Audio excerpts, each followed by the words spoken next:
Picture, if you will, the deepest human wound. Not a superficial cut that heals with time, but a spiritual ache, a pervasive sense of brokenness that whispers of our imperfections, our failures, our distance from true peace. It's a universal human experience, this quiet, often unacknowledged burden of sin and sorrow that we all, in one way or another, carry.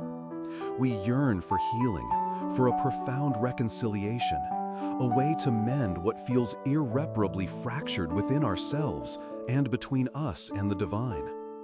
For millennia, humanity has grappled with this profound sense of needing repair.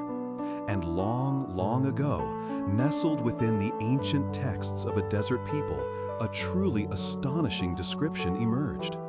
It wasn't a story of a conquering king or a triumphant warrior, but something far more unexpected, far more radical. It was the prophetic unveiling of a figure known as the suffering servant. This profound passage, found in the 53rd chapter of Isaiah, offers a window into a divine plan so intricate, so overflowing with love, that it continues to echo through the centuries, offering solace and revelation. Isaiah 53 paints a vivid, almost unsettling portrait. We are introduced to a servant, but not one adorned with power or prestige. Instead, he is described as having no beauty or majesty to attract us to him, nothing in his appearance that we should desire him. He is despised and rejected by mankind, a man of sorrows and familiar with suffering. He is perceived as someone from whom people would instinctively hide their faces, an outcast, a figure of ignominy. Yet, as the verses unfold, the true purpose of his suffering is revealed, turning our expectations on their head. The prophet asks, "Surely he took up our pain and bore our suffering, yet we considered him punished by God, stricken by him and afflicted." This is the pivot point, the moment of profound insight. What seemed like divine punishment was, in fact, a voluntary, purposeful bearing of our burdens. This servant wasn't suffering for his own wrongdoing. The text powerfully declares, "But he was pierced for our transgressions. He was crushed for our iniquities. The punishment that brought us peace was on him, and by his wounds we are healed." Pause for a moment and let those words resonate. By his wounds we are healed. It's an inversion of logic, a revolutionary concept. Healing doesn't come from strength, but from profound vulnerability. Peace doesn't come from victory, but from sacrificial suffering. This servant, in his humility and pain, was taking upon himself the very brokenness that plagued humanity. He was bearing the consequences that were rightfully ours, making a way for us to find peace, forgiveness, and wholeness. He was led like a lamb to the slaughter, quietly enduring, yet he did not open his mouth. This was not passive suffering, it was a deliberate, willing act of profound love.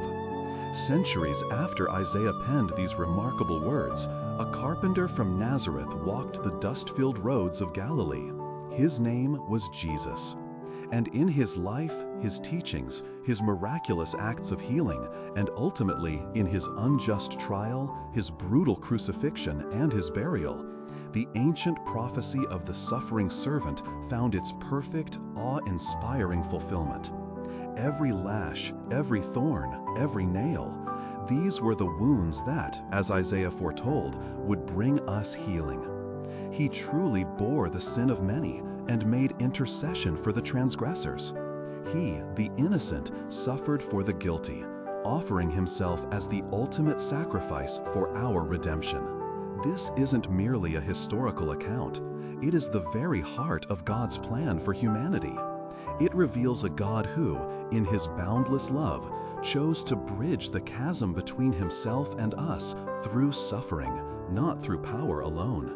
It shows us that redemption is not something we earn or achieve, but a gift freely given through the profound humility and obedience of his servant.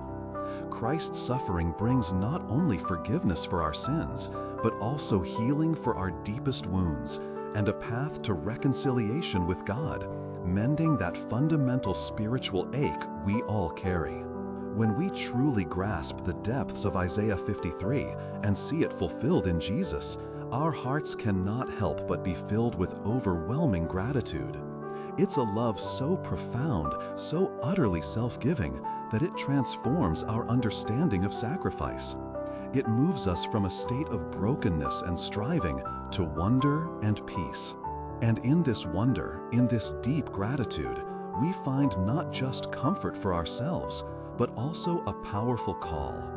A call to emulate the very humility and selfless love demonstrated by the suffering servant. If Christ suffered for the sins of many, how then are we to live? We are invited to carry the burdens of others, to extend forgiveness, to serve selflessly, to be instruments of healing and reconciliation in a world still aching for peace. We are called to embody this revolutionary love, turning wounds into wonder, not just for ourselves, but for those around us. As you reflect on this profound narrative, consider the depth of God's love revealed in Isaiah 53 and in the person of Jesus. What does "by his wounds we are healed" mean for you personally today? Perhaps take a moment to ponder the transformative power of this love in your own life and how it might inspire you to reach out to someone else in compassion. We'd love to hear your thoughts and reflections in the comments below. Until next time, may you carry this profound truth in your heart.